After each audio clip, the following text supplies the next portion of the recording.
à l'heure de la souffrance et du désarroi. Reste avec nous, Seigneur. Ce qu'on retient de lui, d'ailleurs sa formation franciscaine lui a disposé. C'est un homme de consensus, c'est un homme de paix, c'est un homme qui avait une grande sagesse. C'est un ecclésiastiste qui savait se faire approcher et qui était dans le peuple. Vous voyez son parcours, il est passé par toutes les étapes. Il a beaucoup composé avec les fidèles, mais aussi au-delà des populations.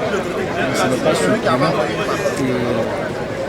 qu'à un moment donné de sa vie, il ait pu être ressenti comme celui-même qui était un des mieux placés pour s'occuper du chapitre sensible de la réconciliation. C'est un homme de valeur. L'Église, mais aussi pour tous les Ivoiriens. Il était à Yamsoko, responsable du centre diocésain que Monseigneur a volé de gérer. Et après son départ à Boaké, il s'est aussi à Abidjan. Et ce jour, pour ses obsèques, il fallait que nous venions s'est dit merci et dire un C'était un père pour nous tous, très souriant, très aimable. Et puis, c'est quelqu'un qui aimait tout le monde et qui était pour la paix. C'est ce que nous avons retenu de lui. Et c'est pour ça qu'aujourd'hui, son départ nous rend triste, mais nous savons que ce qu'il voulait, la paix, il a pu le réaliser. Parce qu'en tant que franciscain, leur mot d'ordre, c'est Saint François d'Assise qui prône la paix et tout. Ce que je peux dire sur Monseigneur Awana, notre évêque, qui aujourd'hui est archevêque de Boaké.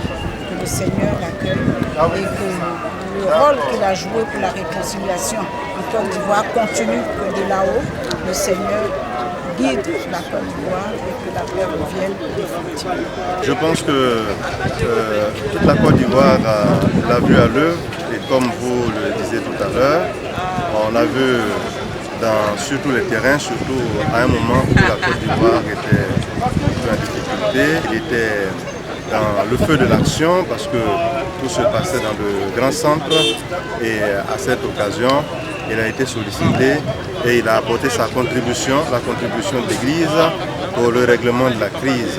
En cela, il a fait preuve de beaucoup de courage. Tous les témoignages concordent sur ce fait-là.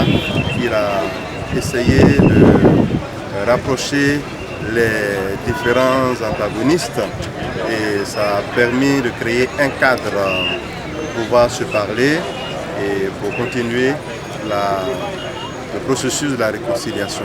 Je pense que s'il a pu le faire, c'est au nom de sa spiritualité franciscaine, c'est au nom aussi de sa foi en Christ et c'est au nom de sa mission d'homme d'église, de pasteur. Et nous disons surtout merci au Seigneur de nous l'avoir donné et de l'avoir inspiré, d'avoir donné la force de pouvoir faire ce travail au bénéfice de la Côte d'Ivoire, aussi au bénéfice aussi de l'Église. Je suis l'administrateur, ça veut dire celui qui gère les affaires courantes du diocèse en attendant de trouver un nouvel évêque pour Boaké. Voilà. Et comme j'étais déjà là en poste avec lui comme auxiliaire, je pense que avec la grâce de Dieu et vos prières, avec vos prières, les choses iront pour le mieux.